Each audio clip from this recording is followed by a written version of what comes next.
Fala pessoal, tudo bem? Para quem não me conhece, eu me chamo Bruno Versani, eu sou procurador do município de Campinas. Estou aqui para trazer para vocês um vídeo em que nós vamos comentar 3 julgados que eu selecionei e que eu considero os principais julgados de administrativo no ano de 2019. Claro que essa importância ela varia a depender do concurso que você está prestando, né? Mas eu acho que esses 3 julgados são importantes para qualquer concurso, né? Então, vamos tentar aqui fixar pelo menos as premissas básicas que foram fixadas aí pelo STF, né? São 3 julgados do STF. Vamos trabalhá-los aqui. Vamos lá, pessoal. Primeiramente, um julgado que trata da chamada revisão geral anual da remuneração dos servidores públicos.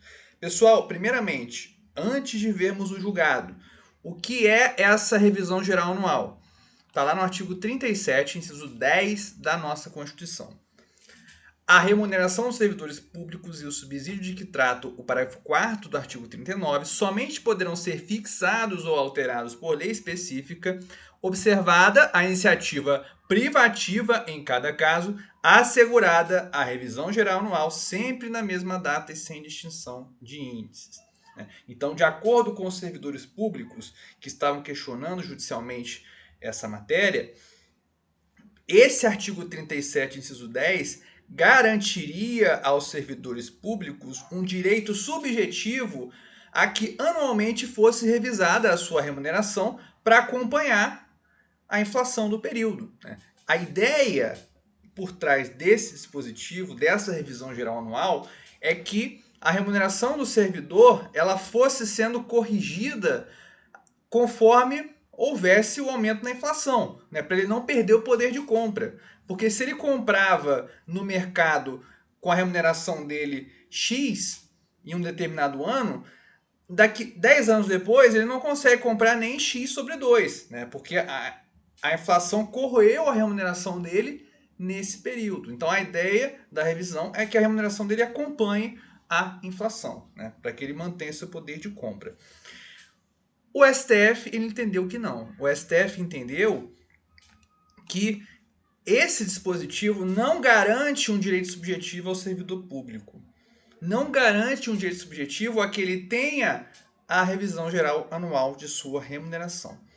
Olha só o que disse o STF. O não encaminhamento de projeto de lei de revisão anual dos vencimentos dos servidores públicos previsto no inciso 10 do artigo 37 da Constituição não gera direito subjetivo à indenização. Deve o Poder Executivo, no entanto, se pronunciar de forma fundamentada acerca das razões pelas quais não propôs a revisão. Então, a ideia é que se não houve a revisão geral anual, o servidor público não tem direito a ser indenizado pela não ocorrência daquela revisão. Ele não tem direito subjetivo à indenização por conta da não efetivação da revisão geral anual. Mas o STF trouxe um dever para o Executivo de fundamentar quando não houver essa revisão geral anual. Então, a ideia, né, é que o Executivo, que tem iniciativa privativa para lei que revisa a remuneração do servidor, a iniciativa privativa do chefe do Executivo, ele tem que motivar quando não encaminha essa lei anualmente, né? Porque, embora ele não tenha o dever de implementar de fato a revisão geral anual, ele pode, aliás, ele deve justificar quando não for enviado o projeto de lei, quando não for efetivada a revisão geral anual. Então, há esse dever de justificativa. Mas não há direito subjetivo à indenização em caso de não efetivação da revisão geral anual.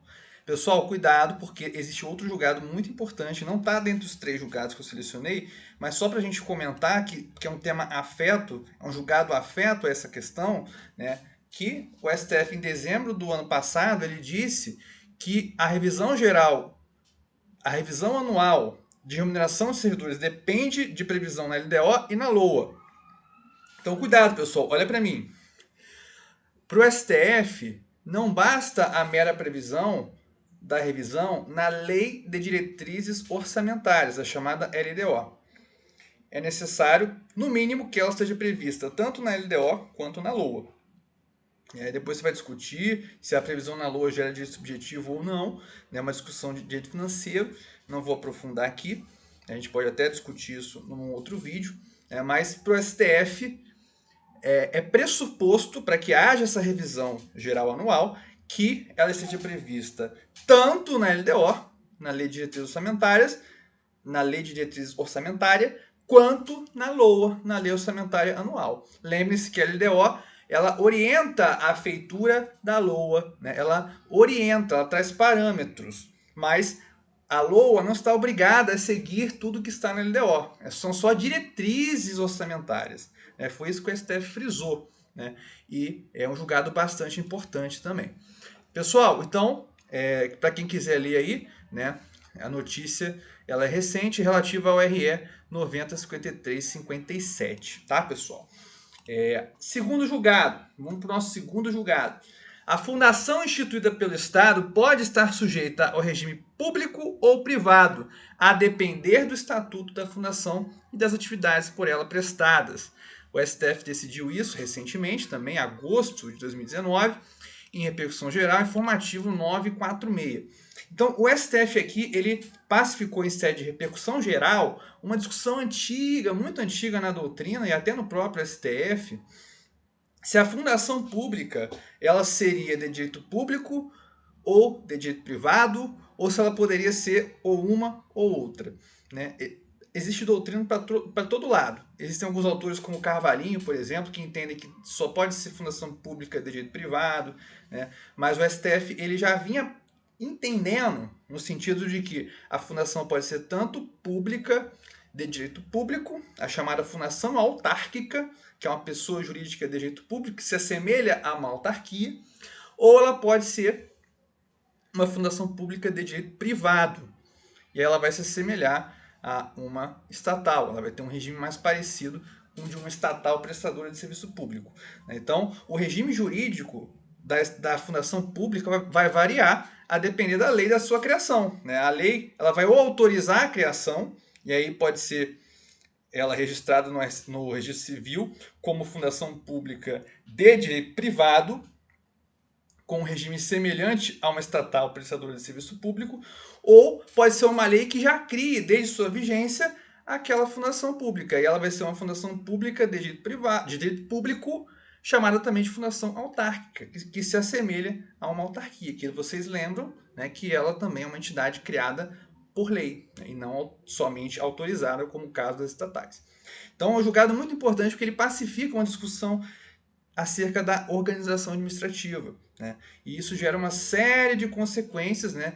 Existem outros julgados correlatos a esses também, mas eu não vou aprofundar pela nossa proposta aqui. O que eu acho que é mais importante dentro dessa nossa análise é entender que a fundação pública pode ser tanto de direito público ou de direito privado, a depender do estatuto da fundação e das atividades por ela prestadas, de acordo com a STF, informativo 946.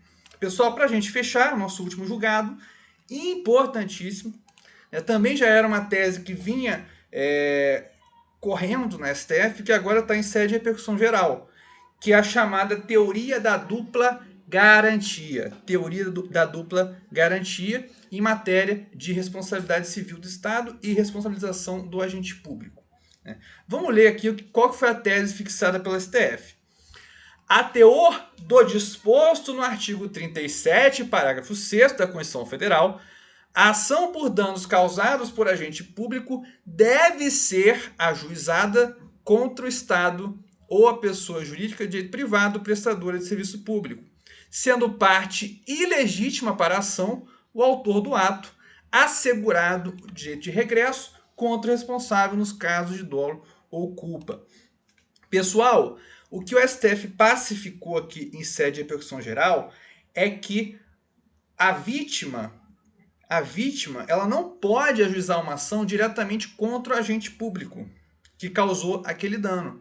Ela vai ter que ajuizar a ação contra o Estado, que é o responsável, né, por aquele ato, em última análise, né? Lembre-se daquela teoria da imputação volitiva, né, que o Carvalhinho fala muito, que vem lá do Otto Gierke também, né? É a ideia de que a atuação do agente é uma atuação do Estado.